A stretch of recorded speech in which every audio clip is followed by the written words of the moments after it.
Hi there. Today we'll be learning a rather important aspect necessary for building and increasing influence, and this is the power body language.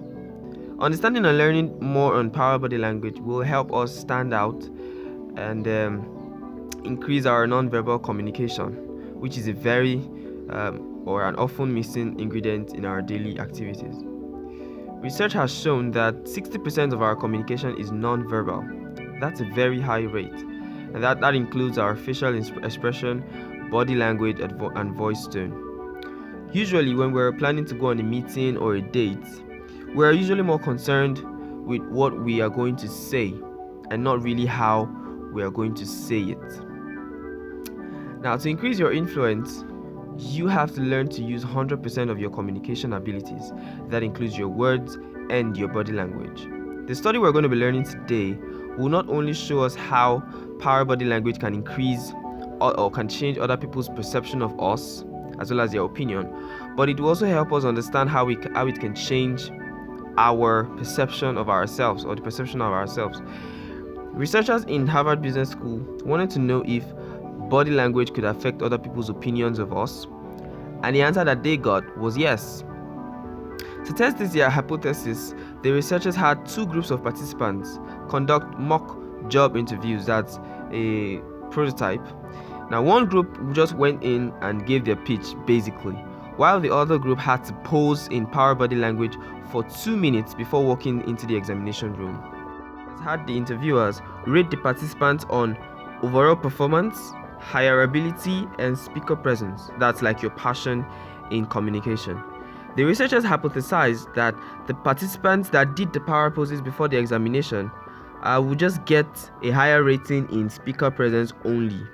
But to their surprise, not only did they get the higher rating in the speaker presence as anticipated, but they also got higher rating in overall performance and their hireability. So we see that power body language does increase your influence on multiple levels. So this research brought up, a couple of other questions, such as if the power body language gives rise to how other people perceived us, then could it also increase our perception of ourselves? And the answer that they got was yes as well. So to also prove what their hypothesis, they came up with an experience. They came up with a design. First, they had to split the participants into two different groups. First, they for both groups, they tested their saliva, and then they had each of the group to do 5 minutes posing.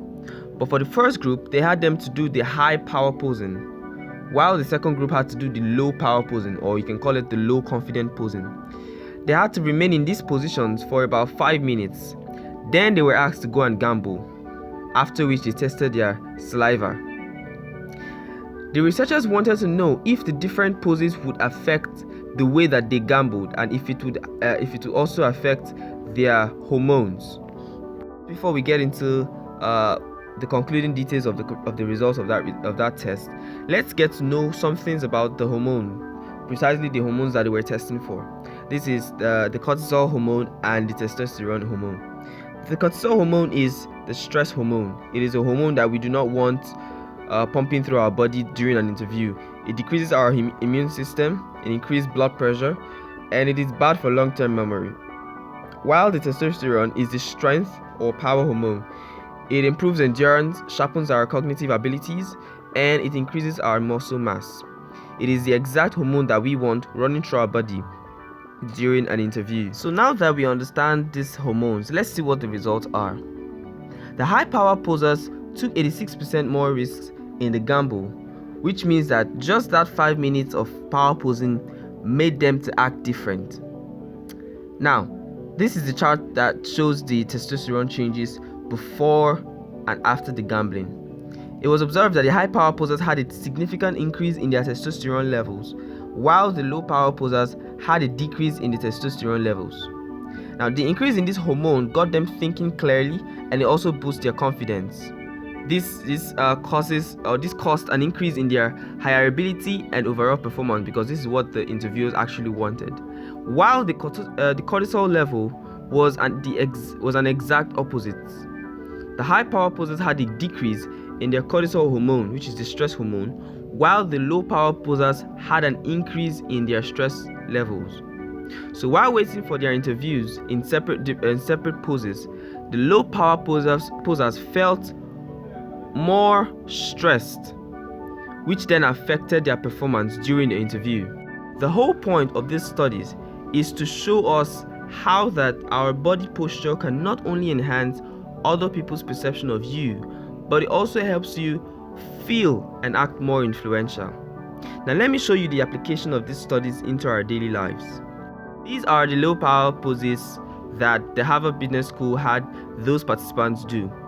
Low power posing is when we contract our body, we push our head down, we roll in our shoulders, and we take up as little space as possible, while the high power posers do the exact opposites. The pictures you see are what alphas of social groups and leaders do.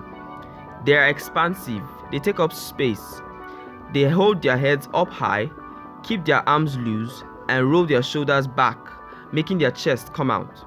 These are poses that are done before you meet with people or before an interview to get your testosterone levels pumping. When you're in the conversation room or interview room, these are the poses that you do. On the other hand, you lose your arms, raise your head up high, have an open torso, and this helps you to boost your confidence while speaking and also to increase your brain activity. So keep practicing, and remember, don't squeeze in your shoulders, be confident, and keep your head up high. See ya.